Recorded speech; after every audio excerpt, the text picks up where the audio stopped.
సంథాలీ భాష రక్షకుడు, old చికీ script మరియు సంస్కృతి శ్రీ చరణ్ హెంబ్రమ్, పద్మశ్రీ 2026.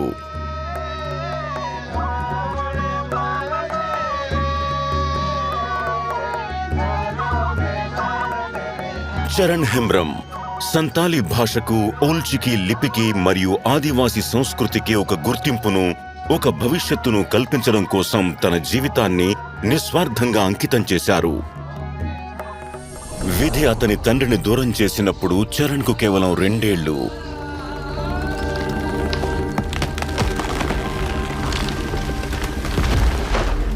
అయినా తన తల్లి సంరక్షణలో అతని బాల్యం సహజంగా సాగింది. మొక్కను చెట్టుగా పెంచడానికి ఒక తోటమాలిలా చిన్న చరణ్కు ఒక గురువు అవసరమయ్యాడు. తన మేనమామ గ్రామంలో ఆ గురువును పొందారు.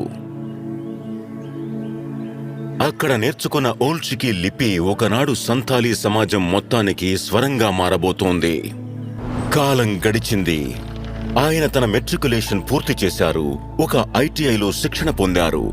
ఒక సాధారణ ఉద్యోగం కోసం చూస్తుండగా జీవితం ఒక అనూహ్య మలుపు తిరిగింది. ఒక రైలు ప్రయాణంలో ఆయన తన సర్టిఫికేట్లని పోగొట్టుకున్నారు.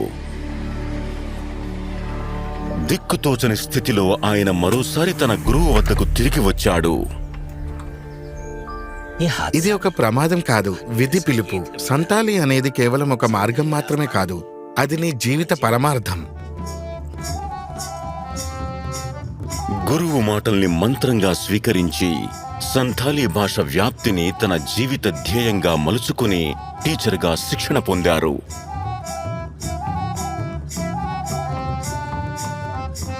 అలా గ్రామాల్లో, స్కూల్స్లో, ఆశ్రమాల్లో, ఒక్కోసారి ఆరుబయట కూడా తన బోధన ప్రారంభమైంది. అడ్డంకులు ఎదురైనా ఆయన ఎప్పుడూ ఆగలేదు. ఒక్కొక్కటిగా వందలాది ఆశ్రా కేంద్రాలలో వేలాది మంది పిల్లలు సంతాలీ విద్యను పొందారు.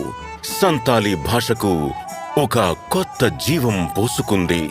తన అవిశ్రాంత కృషి ఫలితంగా ఆయన సంతాలీ సెక్రటరీగా నియమితులయ్యారు. అక్కడ ఆయన వివిధ సంస్థలను ఏకం చేసి ఈ ఆశ్రాలకు గుర్తింపును కల్పించారు. ఒక పాఠ్య ప్రణాళిక రూపుదిద్దుకుంది. తద్వారా సంతాలీ ఒక పాఠ్యాంశంగానే కాక ఒక మంచి కెరియర్కు అర్హతగా కూడా మారింది. ఆయన రచనలు సంతాలీకి దాని స్వంత సర్గంను అందించాయి.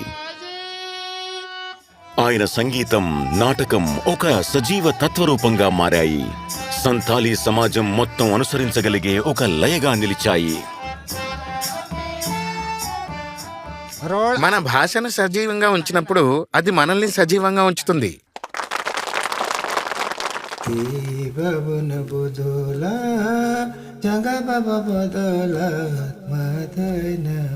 శ్రీ చరణ్ హెంబ్రమ్ గీతాలు పండిట్ రఘునాథ్ ముర్ము శాశ్వత తత్వాన్ని సజీవంగా నిలిపాయి.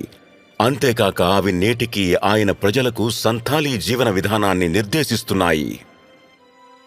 శ్రీ చరణ్ హెంబ్రమ్, పద్మశ్రీ 2026. శతకోటి వందనాలు.